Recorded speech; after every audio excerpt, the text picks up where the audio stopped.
안녕하세요. 새늘아미원입니다. 다이어트 상담을 하다 보면 종종 듣는 말이 있습니다. 전 어릴 때부터 살이 쪘어요. 지방세포는 줄지 않는다던데 전 그냥 살찌는 체질인 것 같아요. 예전에는 어릴 때 지방세포 수가 많아지면 성인 이후에는 줄지 않는다는 이론이 통설처럼 여겨졌습니다. 소화 비만에 대해서 그래서 더 조심해야 한다고. 정말 그럴까요? 오늘은 이 지방세포 이론의 변화를 중심으로 성인도 살찌는 체질을 바꿀 수 있는가에 대한 내용 다룰게요. 먼저 체지방이 축적되는 방향, 즉 지방세포가 변화하는 방향은 두 가지입니다. 첫 번째, 비대, 지방세포 크기가 커지는 것. 두 번째, 증식, 지방세포 숫자가 늘어나는 것. 과거 연구를 통해 정설처럼 굳어진 내용은 어린아이는 지방세포 수가 늘어난다. 성인은 지방세포 크기만 커진다. 즉, 어릴 때 비만이면 성인도 살찌는 체질이 된다. 이론에 따르면 성인이 된 후에는 지방세포 수도 줄어들지도 다시 늘어나지도 않는 것. 오직 크기만 커지기에 소화비만이 아닌 경우 지방세포의 숫자가 적고 따라서 크기가 커질 지방세포의 수가 적다면 비만이 되기 어렵다. 그래서 한동안 지방 흡입이 유행을 했었습니다.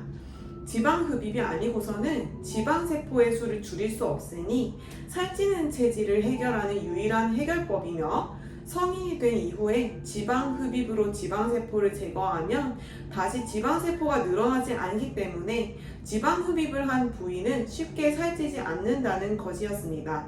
하지만 지방 흡입 이후에 요요가 오는 사람들이 많았습니다. 이론대로라면 지방세포 숫자는 늘지 않기 때문에 한번 줄였으면 요요가 없어야 하는데 말이죠. 그래서 기존 이론에 의문을 갖기 시작했고 최근 지방세포의 변화를 다시 추적하는 실험이 이루어졌습니다.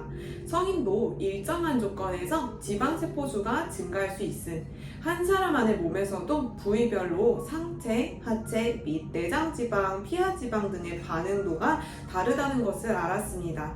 즉, 지방세포는 성인 이후에도 늘어날 수 있고 줄어들 수도 있다는 것이죠. 지방세포도 우리 몸의 세포인 만큼 수명이 있고 사멸을 합니다. 중요한 건 속도입니다. 다이어트 이후에 항상 오는 요요, 이것을 조심해야 합니다. 급하게 살을 빼면 지방세포의 숫자는 그대로 유지될 확률이 높기에 요요의 위험이 증가하고 천천히 감량하거나 감량 후 일정 기간 체중을 유지하게 되면 지방세포의 숫자 자체가 줄어서 상대적으로 되돌아갈 가능성이 적어집니다.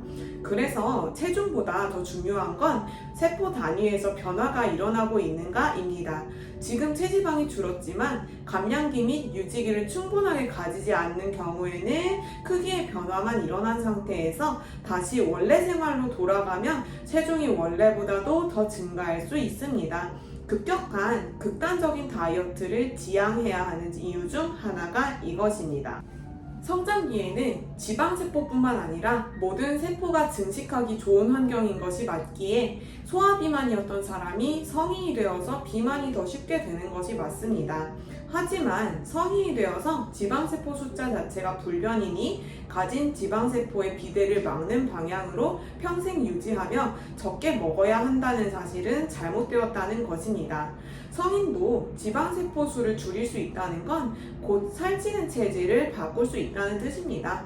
예전에는 다이어트는 평생 유지가 필요하다고 했지만 이제는 세포의 사멸 속도에 맞춘 건강한 다이어트 방식이 오히려 요요를 막고 체질 자체를 바꾸는 가장 효과적인 전략일 수 있습니다.